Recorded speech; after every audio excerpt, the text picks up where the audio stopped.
Fue en la salita de la casa modestísima del general, en Lawton. Mientras se nos preparaba el café que había mandado servirnos, con el gesto clásico de la hospitalidad criolla, contemplábamos en las paredes de la salita y del comedor las fotografías del gran tiempo viejo, y sobre todo aquel cuadro en que se veía al general Loynaz del Castillo de uniforme, con su porte gallardísimo y sus enhiestos bigotes. Hoy, todavía, a los 79 años, conserva una robustez y una agilidad maravillosas, la palabra fina y lúcida, la mirada azul llena de destellos. En su lenguaje reposado, nos fue contando aquella tarde sus primeros recuerdos de la independencia, su niñez dominicana, cómo se fue formando en él desde lejos el deseo de conocer a Martí, de cuya actuación en Nueva York le llegaban hasta su isla dominicana encendidas noticias. La palabra se le llena al general de emoción cuando evoca su primer contacto con el apóstol. Las cosas que le oyó decir en una reunión de escritores a la que asistía Helen Hunt Jackson, la famosa autora de Ramona, y sobre todo aquel detalle dramático y tierno al despedirse, cuando Martí se inclinó ante él del modo más sencillo y más increíble a la vez, para sacudirle con el pañuelo el polvo de los zapatos. Desde aquel gran momento, Loynaz quedó al servicio de la revolución. Aprovechó su viaje de retorno al Camagüey para introducir en la isla una cantidad de armas ocultas en los asientos de cierto material rodante que había adquirido para los tranvías de Puerto Príncipe. El episodio es famoso, pero en los textos que ya lo han recogido para la historia no aparecen todos los pequeños detalles llenos de vida y de emoción con que el general va sazonando su relato. Lo mismo puede decirse del otro episodio no menos célebre en Costa Rica, cuando el general Loynaz del Castillo impidió valerosamente que se consumara el siniestro atentado en que el general Antonio Maceo estuvo a punto de perder la vida. Nada hay de jactancia o siquiera de exhibicionismo en estas evocaciones. El anciano general evita lo más que puede el hablar de sí propio. Cuando se ve obligado a ello, lo hace con admirable sencillez, restándole siempre importancia a su propio esfuerzo. Si fuésemos a atenernos a sus palabras, habría que pensar que él no fue en la guerra de independencia más que un espectador emocionado.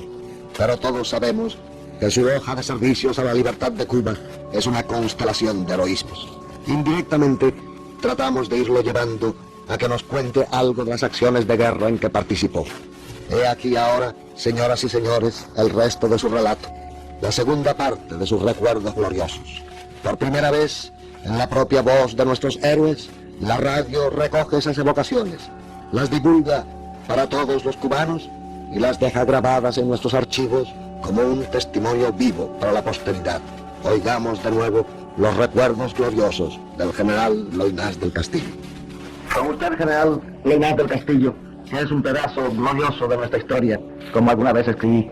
Con usted, que es nuestro jefe mambí de más alta graduación, hemos querido comenzar esta serie de transmisiones patrióticas celebradas con motivo del centenario de la bandera, en la cual pretendemos que nuestros jefes aún vivos, nuestros insurrectos gloriosos, nos recuerden, nos den sus evocaciones de la guerra. Quisiera usted, general, decirnos cómo se incorporó usted a nuestras luchas emancipadoras.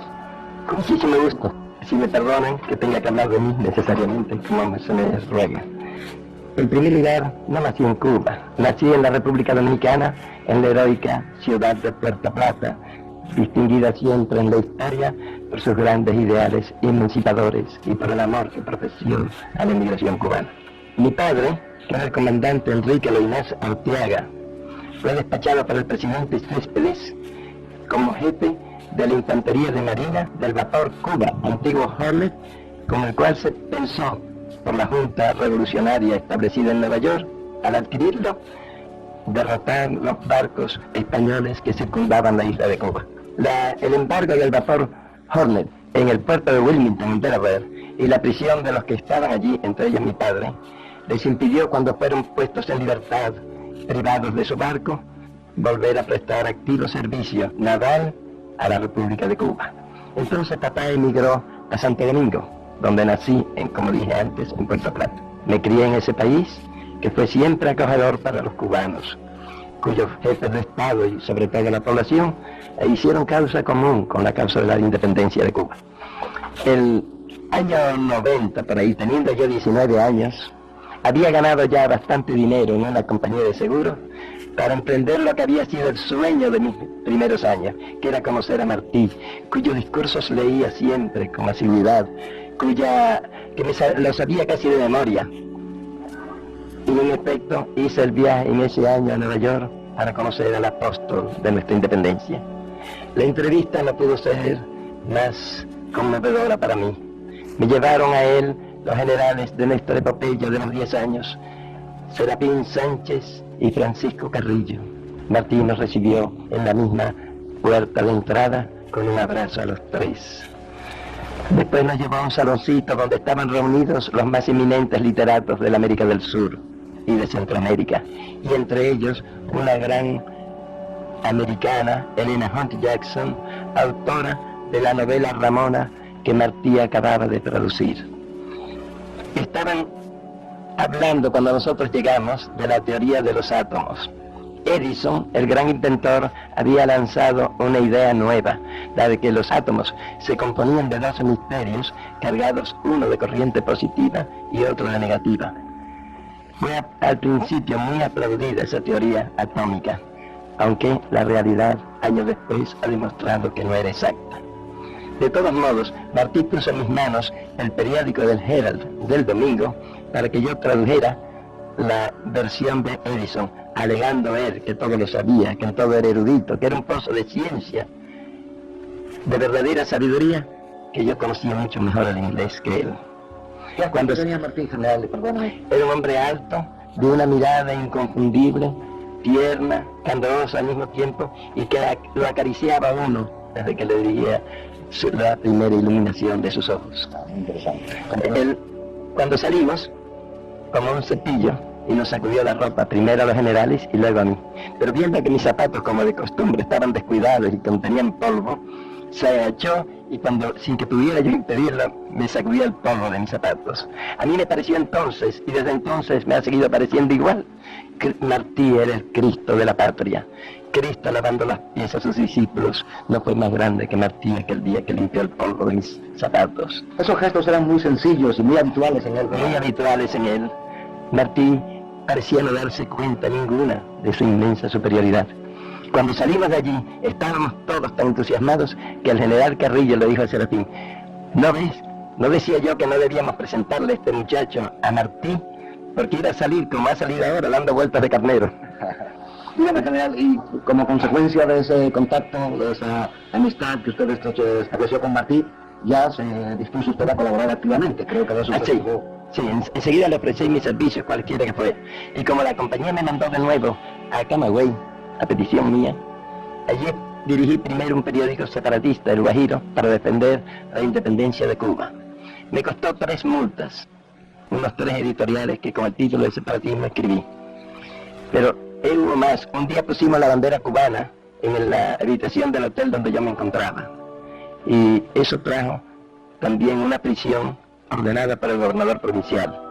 Otro día fuimos con la bandera cubana por toda la calle de la Vigía a un paseo que teníamos en la Sierra de Cubitas, casi toda la juventud camagüeyana. Paseo muy numeroso en que todos íbamos vestidos de mambises, como en la guerra 68, y con armas, porque llevábamos revólver y machete.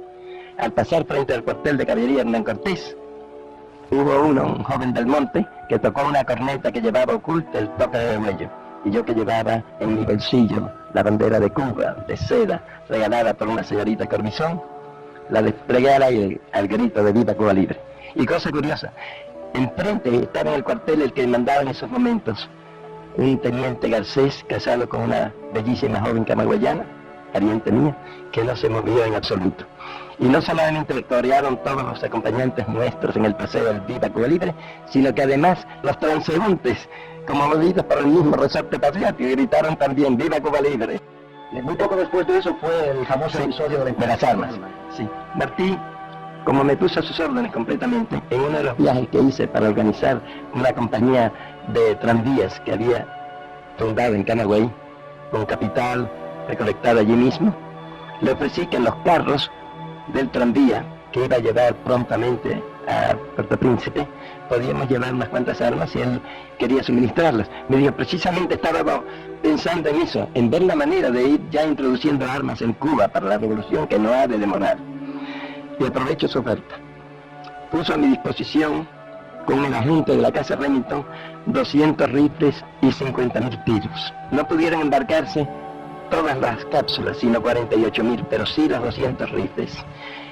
Hicimos un aparato especial, un acomodo debajo de los asientos, y por más que uno los mirara y los examinara, no podía descubrir el alijo belicoso que llevábamos.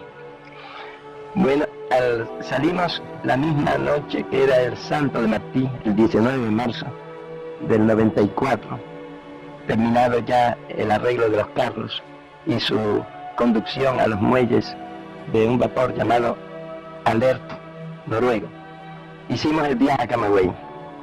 Al desembarcar hizo trabajo un inmenso público, entre ellos el comandante de armas de Nuevitas, que se me ofreció mucho. Estaba realmente entusiasmado y me dice: oiga, Pollo, usted está llamado a grandes empresas, no solo el tranvía de Camagüey, usted tiene que hacer una más grande desde ahora.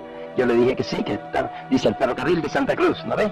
Esa es la empresa que yo le recomiendo. Usted reunirá el dinero y hará una obra inmortal. Me convidó a almorzar y en el almuerzo le pedí que me hiciera el favor de recomendar al director de la aduana el pronto despacho del asunto. Entonces, terminado el almuerzo, vino conmigo y el director, obedeciendo las recomendaciones del comandante de armas español de Nuevitas, puso, casi sin examinar más que uno solo de los carros, le puso la marca de inspeccionado, y esa misma tarde pudieron salir para Camagüey. A los 3 o 4 días de estar allí, después de haber hablado yo con el doctor Loaces, que es la persona a quien Martí le había indicado que lo participara y le hiciera entrega de ese armamento, porque él presidía un comité revolucionario, encontré que el doctor Loaces estaba muy aterrorizado con la magnitud de la empresa. Se le comprendía en la cara, en los gestos. Terminó por decirme que Martín no debía haberle enviado ese armamento sin un aviso previo sobre su oportunidad. Yo pensé entonces dirigirme al Marqués de Santa Lucía, pero tenía orden de Martí de no decírselo, sino 3 días después que el armamento estuviera seguro ya fuera de la ciudad. Estábamos en eso cuando me encontró un día en la calle el hijo del doctor Loaces, Robertico Loaces, amigo mío, y me dice: Enrique, ¿en qué aprieto has puesto a papá? Como yo me hiciera que no sabía a qué se refería él, entonces me habló de las armas. Volví a ver al doctor Loaces y le reproché que él lo hubiera dicho a su hijo. Me dijo que por el hijo podía poner su pescuezo, y me señaló con la mano el ademán de llevarla al pescuezo. Como ya yo quedé un poco escamado con esto, hice los preparativos para poder atacar con ella y asaltar el cuartel de Hernán Cortés, que conocía bien porque el que era casado con mi prima, ese teniente Garcés, me había llevado algunas veces allí, y yo había tenido cuidado de observar dónde estaban las armas y la cantidad de soldados que había allí. Había veces que no quedaban ni 50 hombres guardando el cuartel, y había miles de fusiles. Era fácil dar un golpe que diera a la revolución la posesión de una importante ciudad como el Camagüey y un inmenso arsenal de armas. Pero en eso estaba, y a mi padre le había comunicado, que era el administrador de la compañía, no le había comunicado lo que traía en ella, por guardar el secreto, cuando llegó a casa avisándome que las armas que yo había traído estaban en poder del gobierno español, que habían sido entregadas por el doctor Loaces y el señor Antonio Aguilera, que había sido coronel o teniente coronel de la guerra del 68. Yo nunca le había hablado a Aguilera, sabía que era hostil a la revolución, se había presentado en la guerra del 68. Pero en ese momento llegó el Pillamarín, que era el presidente de la empresa en que yo estaba, y me llevó para que me dijo que ya lo único que podía hacer, conocido por el gobernador, el alijo de las armas, descubierta completamente, era escapar, que tenía las horas que quedaban hasta la salida del sol, y por eso salí con él en una volanta. Tomamos luego en el llano de la Quemada, tomamos un tren de carga, y antes de llegar a Nuevitas nos bajamos de ella. Entonces un amigo llamado Rosendo López Calleja me consiguió al botero Juan Villadamigo, cuyo nombre siempre conservo con gratitud, para que me sacara por la misma bahía, pasando disfrazado de carbonero entre muchísimos soldados, y aun el propio comandante de armas, que me alcanzó a ver pero sin conocerme, que me había convidado a almorzar unos días antes. Allí en el campo estuve con unos bandoleros una semana, y hasta que papá pudo conseguirme un vapor que me llevó a Nueva York. Esa fue la historia de las armas. Me atacó el Partido Autonomista. El periódico El País publicó un artículo al cual tuve que contestarle con la aprobación de Martí, con un manifiesto sobre las armas, del cual se conservan en el Museo Nacional, se conserva un ejemplar. Eso es muy interesante, general. Y pasando ya a otro momento muy dramático de su magnífica historia, ¿quiere usted recordar algo del atentado a Maceo en Costa Rica, en donde usted tomó parte inolvidable? Precisamente, doctor Mañac, el incidente de las armas hizo que no pudiera permanecer en Nueva York. La delegación española me persiguió allí solicitando la extradición. Entonces Martí me embarcó en dirección al general Maceo, que estaba en Costa Rica, a quien desde entonces acompañé hasta la invasión. Estuvimos un año viviendo juntos en el Hotel Internacional. Y por cierto, que la noche del 10 de noviembre de 1894 se había hecho una conjura por la legación española y la colonia de ese país para asesinar al general y a mí.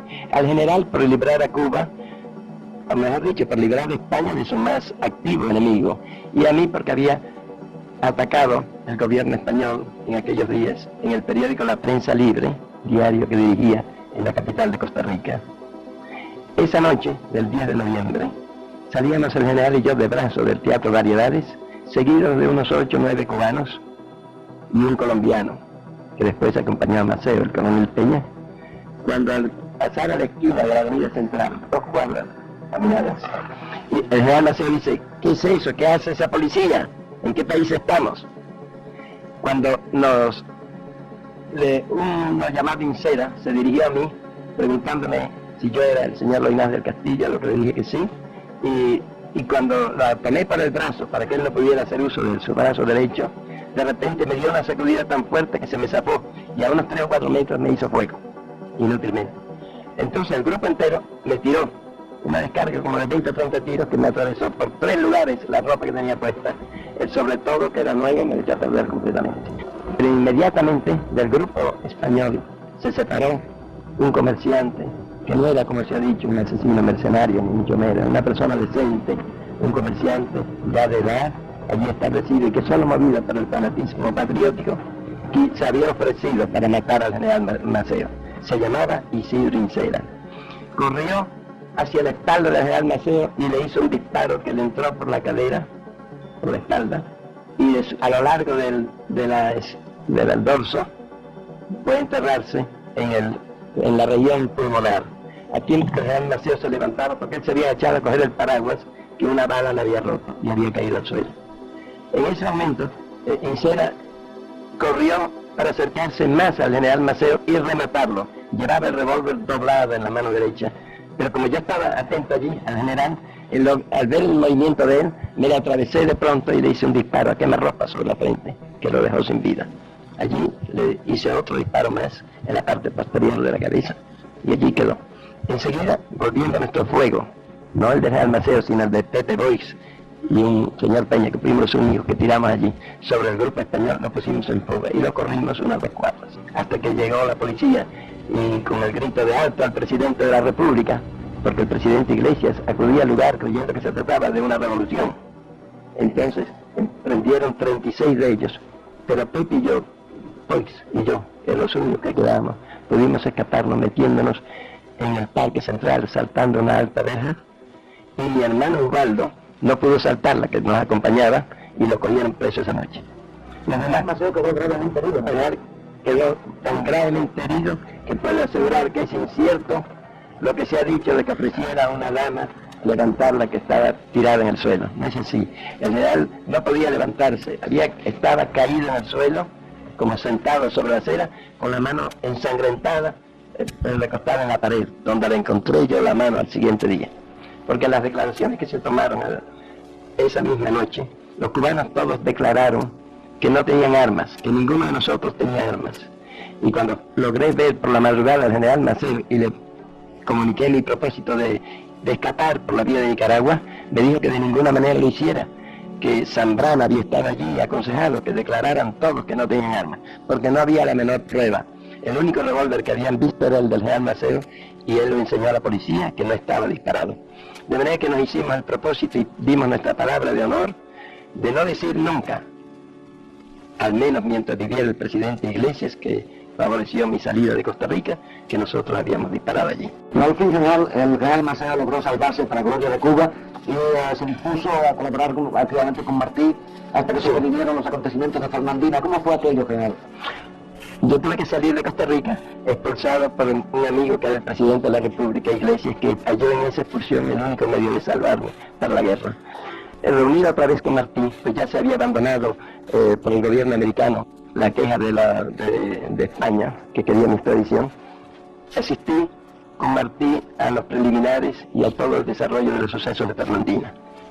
Estábamos hospedados en el Hotel Martín, cuando una noche me dio Martí el pasaje en tercera clase y el de un moreno que debía acompañarme, que era práctico de la costa, para que yo fuera a Jacksonville, que fue el punto que nos dio de cita, que está inmediato a Fernandina. Él no quería hablar de Fernandina a nadie, sino de Jacksonville. Así que salimos para allá. Después de más de 40 horas de un viaje terrible en tercera clase, con el práctico que llevaba, llegamos a Fernandina y encontramos a Martí ocupadísimo, porque en esos momentos empezaba ya el derrumbe de la catástrofe. Estaba allí Collazo y María Rodríguez, que también nos habían acompañado en el Hotel Martín. Es incierto, como alguien ha afirmado, que María le dirigiera inculpaciones a Martí. El caso es que Martín, por consejo del general Sánchez, quiso darle participación en la empresa a un corredor cubano llamado López Queralta, que había sido coronel de la guerra del 68. López Queralta buscó un vapor en la Gonda, que fue el que le tocó a él solicitar. Había otros dos, el Amadís y el Baracoa, que estaban allí en la bahía. Habían cargado ya las armas, todos, y Alagón estaba ya para hacerse a la vela, cuando le dijo López Queralta: yo tengo un capitán que va a Cuba, está dispuesto a ir con la cantidad que se le pague, que usted ha señalado, él acepta, y sabe a lo que va. Martí le había dicho a los otros capitanes en los contratos que iban a unas plantaciones a llevar unos agricultores para sembrar plátanos. Así que se enojó mucho con Queralta cuando éste le dijo que el hombre sabía que iba a las costas de Cuba. Pero como ya no tenía remedio, le dijo: bueno, vamos a ver a este hombre. Y fueron a donde estaba el capitán, que después de todo no quiso aceptar la oferta de viaje y se quedó allí. Pero fue peor. Él había creído que a él lo habían pospuesto y que le iban a negar la oportunidad de ganarse un dinero, y lo que hizo entonces, despechado, que se dirigió al dueño de la Gonda, que era un pastor protestante, y le dijo el objeto verdadero del viaje. El pastor, alarmado, se dirigió inmediatamente a Washington a dar parte de lo que estaba sucediendo y pedir el embargo del buque, que se impidiera su salida del puerto de Fernandina. Alarmada las autoridades federales y sabiendo que había dos vapores más que eran para la misma empresa para la cual iba en la Gonda, entonces resolvieron el embargo de los tres. Y tuvimos mucho trabajo esa noche para poder, primero, asegurar nuestra libertad y segundo, salvar el armamento. El armamento se salvó una parte gracias al señor Borden, que ha sido recientemente condecorado hace pocos años por el gobierno de Cuba, que era era general o coronel de la guerra de secesión. Y estaba viva, general, perdóname que interrumpí, todavía viva su viuda. Yo pasé por Fernandina ahora recientemente, sí, estuve hablando con ella. Sí, continúe. Y Borden pudo salvar una gran parte del armamento. La otra, la que era de Aragón, tuvo que echarla toda al agua, empresa que se confió a un joven llamado Manuel Mantilla, que acompañaba a Martí, hijo de Carmen Mantilla. ¿Y cómo recibió Martí toda esta catástrofe, general? ¿Se sobrepuso a ella? Sí, se sobrepuso a ella. En el primer momento, algunas lágrimas le corrieron por los ojos y decía estas palabras: toda mi labor asesinada. Pero cuando yo le dije que yo estaba dispuesta a matar enseguida a López de Queralta, se indignó y me dice: pero Enrique, ¿es que acaso las lecciones que yo le he dado las tiene olvidadas? No es el hombre lo que hay que matar, sin impedir el mal que puede hacer. Una hermosa frase. Bueno, general, todo esto fue como el preludio de la guerra. Y ahora quisiera usted contarnos algunos de los hechos de armas en que usted participó ya en la Manigua. Sería muy difícil contarlo, todos esos hechos de armas, sería muy difícil. Si quiere lo dejamos para una nueva sesión. Lo único que podría decir antes de entrar de lleno en lo de la guerra es que de Fernandina salí yo enviado para Cayo Hueso en compañía de Gonzalo de Quesada y de un joven de color, orador distinguido llamado Medina Arango, para levantar fondos con predicaciones en el Teatro San Carlos y en todos los talleres para la expedición del general Sánchez, porque Martí tenía, aunque muy poco, tenía 2 o 3 mil pesos para la expedición del general Gómez y 2.000 que envió al general Maceo con Franca Gramonte, pero para Serafín no tenía absolutamente nada, no quedaba un peso en el tesoro cubano. Además había obligaciones que pagar con algún dinero que dio el señor Gato y la señora Lucía Miranda, la esposa del doctor Ramón Miranda, las obligaciones que se habían contraído en Fernandina. Después de muchos meses, 3 o 4 meses de estar allí, tuvimos el dinero suficiente para armar la expedición del general Sánchez y de Rolón. Al desembarcar el 24 de julio, aniversario del Libertador de Sudamérica en las costas cubanas, pude ver escenas tan bellas de abnegación y de patriotismo que en el mismo campamento de desembarco le escribí a mi madre entusiasta patriota que Cuba es un pueblo de ángeles. El general Sánchez era aclamado en todos los caminos. Yo recuerdo que llegamos a una casa el día de Santa Ana, el siguiente día de desembarcar, donde estaban tocando guitarras y había un verdadero guateque de guajiros, y yo llegué con todo el romanticismo de la época, llegué diciendo en nombre de la República de Cuba y del mayor general Serafín Sánchez, quedan ustedes incorporados desde este momento al Ejército Libertador. Aquel lenguaje pareció extraño, nadie sabía lo que era, ni quién era el mayor general Serafín Sánchez, y mucho menos el Ejército Libertador y la República de Cuba. Pero la muchacha, que es la novia de uno que se iba a casar ese día, sí comprendió que había algo malo y extraño en esto y se echó a llorar. Pero hicimos a los jóvenes salir inmediatamente, darnos sus caballos y ellos a pie a cargar las cajas de parque numerosas que llevábamos allí y que ya nos tenían cansados a nosotros porque eran cajas de 500 cápsulas que pesaban más de 1 quintal. Y así fueron cargando el parque hasta que terminó la marcha en la cordillera de Banao, frente a la ciudad de Santo Espíritu. Debo decir que el patriotismo de los espirituanos fue tan grande que aquella misma noche, apenas resplandecieron en el horizonte las hogueras del primer campamento expedicionario, la ciudad entera de Santo Espíritu se desbordó sobre el campamento cubano. Más de 800 personas vinieron a tomar las armas. Y a los 2 o 3 días de estar allí, el general Sánchez salía con una columna camino del que fue su primer combate en Tahuasco, combate victorioso, con una columna de 2.500 hombres. A ver ahora, general de la Asamblea de Jinaguayú. Así, con mucho gusto. A poco de estar en la revolución, fui electo por el Ejército de las Villas, es decir, por su plana mayor, y al mismo tiempo por el de Camagüey, para representarlos en la Asamblea Constituyente de Jinaguayú. Las tareas de la Constituyente fueron muy rápidas y en mucha armonía. Había una parte de la Asamblea, la mayoría al principio, pero no después, dirigida por Portuondo, que querían una dictadura militar. Y aunque decían que estaban decididos a designar para esa dictadura al general Máximo Gómez y al general Maceo, el general Gómez en realidad no veía muy claro en ese proyecto, según nos expresó a nosotros. Nosotros, por el contrario, queríamos una forma democrática de gobierno que mereciera el reconocimiento de la beligerancia y la consideración y el afecto de los pueblos americanos. No queríamos, desde luego, una república que pudiera entorpecer, como la del 68, las operaciones militares. Queríamos que el general Gómez, nombrado general en jefe por Martí, tuviera plena libertad en sus decisiones. Y encontramos un término medio, que era el Consejo de Gobierno. Al fin, después de muchas discusiones, la Constituyente adoptó una constitución de unos 24 artículos, muy sencilla, muy práctica, y se dispuso a jurarla el 19 de septiembre del 95. Esa escena fue imponente. El presidente de la Asamblea, que era el venerable Marqués de Santa Lucía, puso en mis manos una bandera para que yo, como uno de los más jóvenes, quizás el más joven de los miembros de la Constituyente, le tomara el juramento constitucional al general Gómez. Es así que formadas las tropas libertadoras en cuadro a las órdenes del general en jefe, y el general Gómez en el centro del cuadro, me acerqué a él con la bandera en la mano, y al preguntarle si estaba dispuesta a jurar obediencia a la Constitución que se había dado al pueblo de Cuba y defender la bandera cubana hasta morir, contestó afirmativamente el juramento.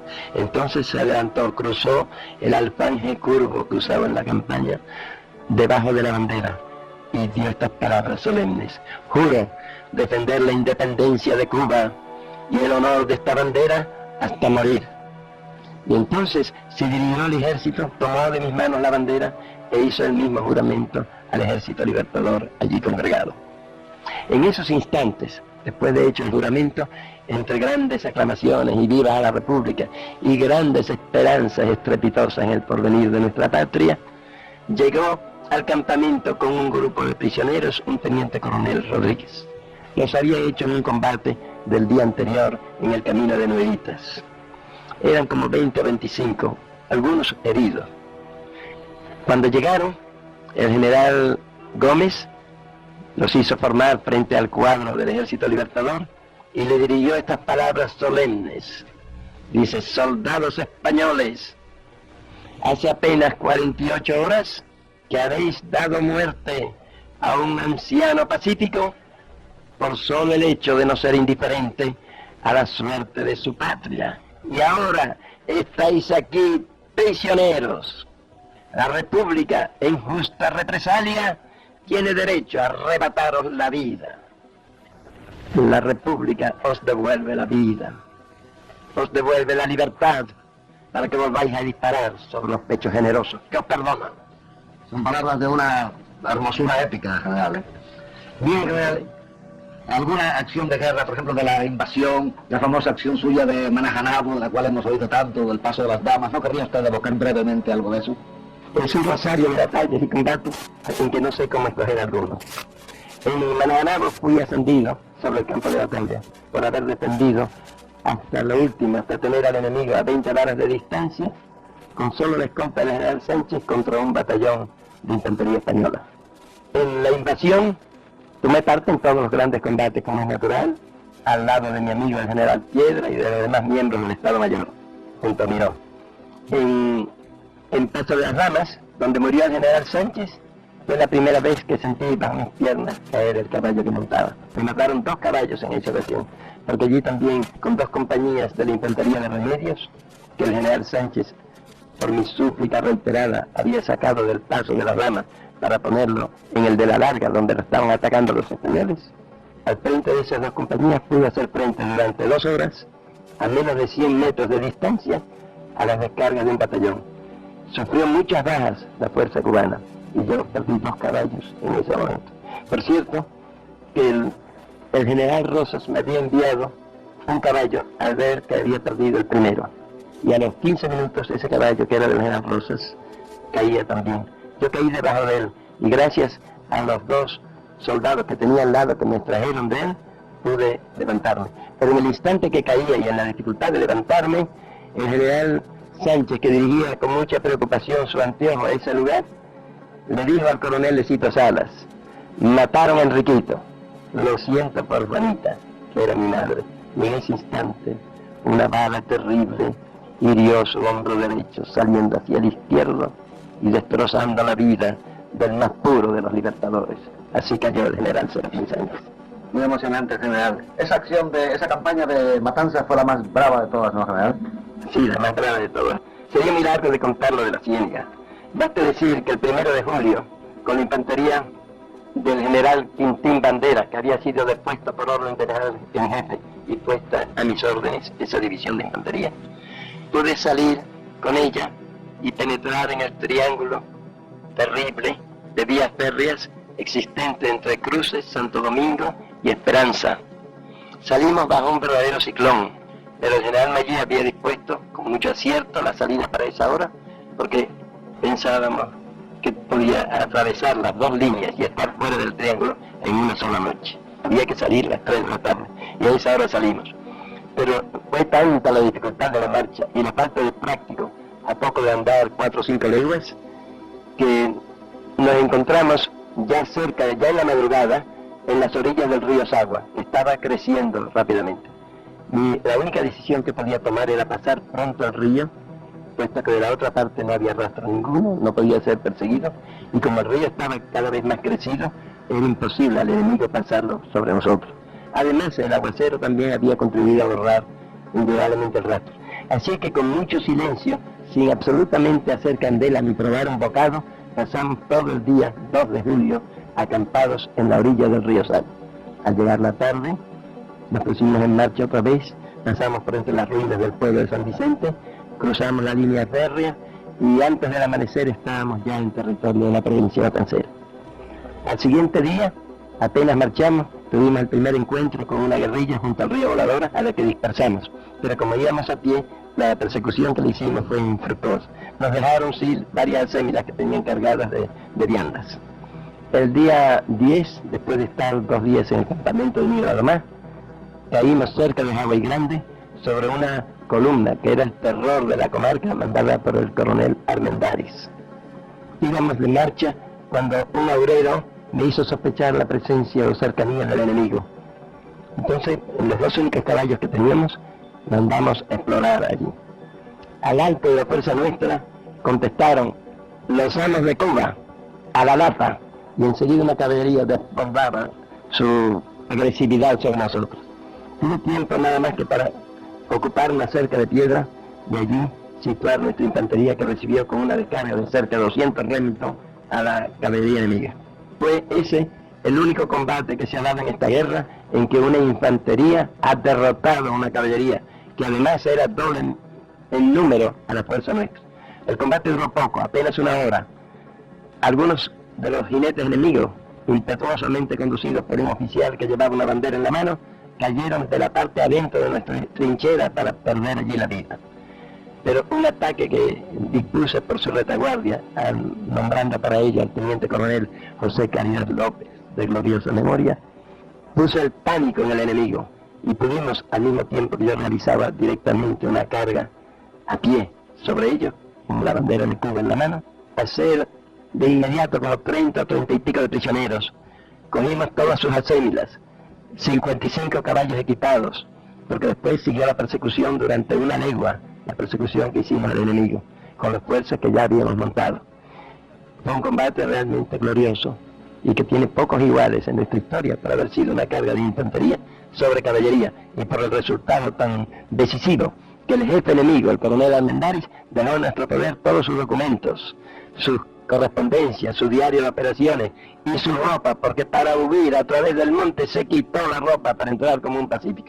Yo tuve en mis manos su guerrera con la cruz del mérito militar que ostentaba en el pecho, su hamaca, todo nos lo dejó, y además unos 25.000 tiros que nos sirvieron para continuar la campaña de la Ciénaga durante unos 2 meses más, hasta que agotado el parque y quedando enterrados casi todos los miembros de aquella heroica infantería, regresamos de los 200, apenas 15 hombres al territorio de las villas.